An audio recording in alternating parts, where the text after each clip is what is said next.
महाराष्ट्राचे माजी मुख्यमंत्री मनोहर जोशी यांचे आज पहाटे वयाच्या 86व्या वर्षी निधन झाले।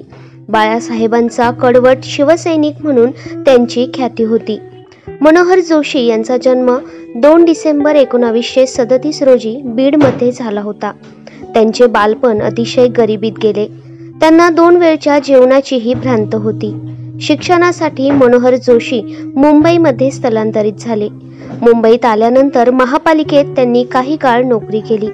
नोकरी न करता उद्योग करायचा हा विचार त्यांनी पक्का केल्याने मुंबईतच कोहिनूर नावाची शिकवणी त्यांनी सुरू केली। पुढे बाळासाहेब ठाकरे यांची भेट झाल्यानंतर त्यांचे आयुष्य पालटले। सन 1967 मध्ये मनोहर जोशी यांनी शिवसेनेत प्रवेश केला। शिवसेनेच्या अनेक चढ उतारांचे ते साक्षीदार राहिले। सन 1968 मध्ये मनोहर जोशी दादरमधून महापालिकेची निवडणूक लढवीत ते नगरसेवक झाले।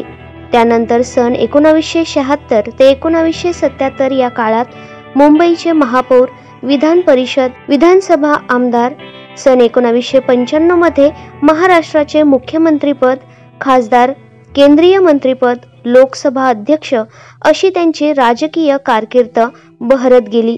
दिनांक 10 मे 2002 ते दिनांक 4 जून 2004 या कालावधीत ते लोकसभेचे सभापती राहिले। शिवसेना काल, आज आणि उद्या या नावाचा 1000 पानी शोध निबंध हा जोशी आणि शिवसेना यांच्या एकत्रित वाटचालीचा ऐतिहासिक साक्षीदार ठरला। अशा या शिवसेनेच्या कोहिनुरास भावपूर्ण श्रद्धांजली।